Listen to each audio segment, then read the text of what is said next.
नमस्कार, स्वागत है आपका टीएनबी अकेडमी में, जहां हम बात करते हैं इंटरनेशनल स्टैंडर्ड्स और कंप्लायंस की आसान और सटीक जानकारी के साथ। आज का टॉपिक है किन कंपनियों को आईएसओ 38200 अपनाना चाहिए। सबसे पहले जानते हैं कि आईएसओ 38200 क्या है। आईएसओ 38200 2018 एक इंटरनेशनल स्टैंडर्ड है जो वुड और वुड बेस्ड प्रोडक्ट्स के लिए चेन ऑफ कस्टडी यानी उत्पत्ति से लेकर अंतिम उपभोक्ता तक ट्रैकिंग की व्यवस्था देता है। इसका उद्देश्य है ये सुनिश्चित करना कि जो लकड़ी या लकड़ी से बने उत्पाद बाजार में आ रहे हैं वो लीगल, सस्टेनेबल और सर्टिफाइड सोर्स से ही आए हों। अब सवाल ये उठता है कि कौन कौन सी कंपनियां इस स्टैंडर्ड को अपनाएं। तो चलिए बात करते हैं ऐसी प्रमुख इंडस्ट्रीज की जिन्हें आईएसओ 38200 अपनाना चाहिए।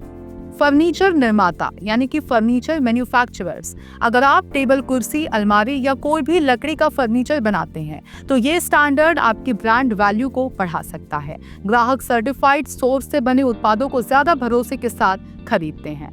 पैकेजिंग और paper industry. Packaging and paper industry, कागज, कार्डबोर्ड और लकड़ी आधारित पैकेजिंग बनाने वाली कंपनियां आईएसओ 38200 को अपनाकर दिखा सकती हैं कि उनका रॉ मटेरियल लीगल और पर्यावरण के अनुकूल स्रोत से है। कंस्ट्रक्शन और बिल्डिंग मटेरियल सप्लायर्स। लकड़ी के बीम, फ्रेम, फ्लोरिंग और अन्य निर्माण सामग्री में चेन ऑफ कस्टडी का होना आवश्यक हो गया है, खासकर इंटरनेशनल प्रोजेक्ट्स में। वुड ट्रेडर्स और डीलर्स यानी कि टिम्बर ट्रेडर्स एंड सप्लायर्स, जो कंपनियां लकड़ी या उससे बने कच्चे माल को खरीदती बेचती हैं, उनके लिए आईएसओ 38200 एक अहम टूल है ताकि वो ट्रांसपेरेंसी दिखा सके और अवैध लकड़ी से दूरी बनाए रखें। एमडीएफ, प्लाईवुड और पार्टिकल बोर्ड निर्माता। इन उत्पादों में अलग अलग स्रोत की लकड़ी मिलती है। आईएसओ 38200 अपनाकर ये कंपनियां प्रमाणित कर सकती हैं कि उन्होंने चेन ऑफ कस्टडी को सही से फॉलो किया है।